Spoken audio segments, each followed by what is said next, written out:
दो बड़ों की अहम मुलाकात हुई है। वज़ीर आज़म से air chief marshal Zaheer Ahmed Babar Sidhu ने मुलाकात की है। वज़ीर आज़म का दिफाए वतन से मुतालिक पाक फ़िज़ाइया के किरदार को खिराज तहसीन। आपको बताएं कि वज़ीर आज़म की जानिब से कहा गया कि पाक फ़िज़ाइया के शाहीन वतन अजीज़ की हिफाजत के लिए सीसा पिलाई दीवार हैं। मार्का हक में पाक फ़िज़ाइया के शाहीनों ने दुश्मनों को कारी ज़रब लगाई है।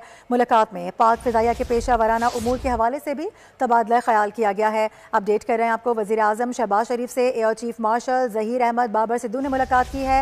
अहम मुलाकात है। वज़ीर आज़म की जानिब से दिफाए वतन से मुतालिक पाक फ़िज़ाइया के किरदार को सराहा गया है, खिराज तहसीन पेश किया गया है। वज़ीर आज़म ने कहा कि पाक फ़िज़ाइया के शाहीन वतन अजीज़ की हिफाजत के लिए सीसा पिलाई हुई दीवार हैं। मज़ीद कहा कि मार्का हक में पाक फ़िज़ाइया के शाहीनों ने दुश्मन को कारी ज़रब लगाई। इस मुलाकात में पाक फ़िज़ाइया के पेशा वाराना उमूर के हवाले से तबादला ख्याल किया गया है। बात कर लेते हैं, फ़हद चौधरी ज्वाइन कर रहे हैं। फ़हद, बताएगा मज़ीद क्या डिटेल्स हैं इसकी? जी देखिए, वज़ीर आज़म शहबाज शरीफ से chief of the air staff air chief marshal Zaheer Ahmed Babar Sidhu ने मुलाकात की। इस मुलाकात में वज़ीर आज़म ने वतन के दिफा के हवाले से पाक फ़िज़ाइया के किरदार को शानदार अल्फाज में खिराज तहसीन पेश किया और कहा कि पाक फ़िज़ाइया के शाहीन वतन अजीज़ की हिफाजत के लिए सीसा पिलाई हुई दीवार हैं।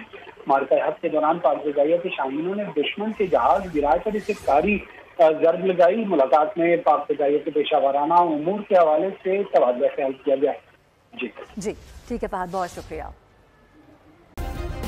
सब्सक्राइब करें और बेल दबाएं ताकि कोई खबर रह न जाए।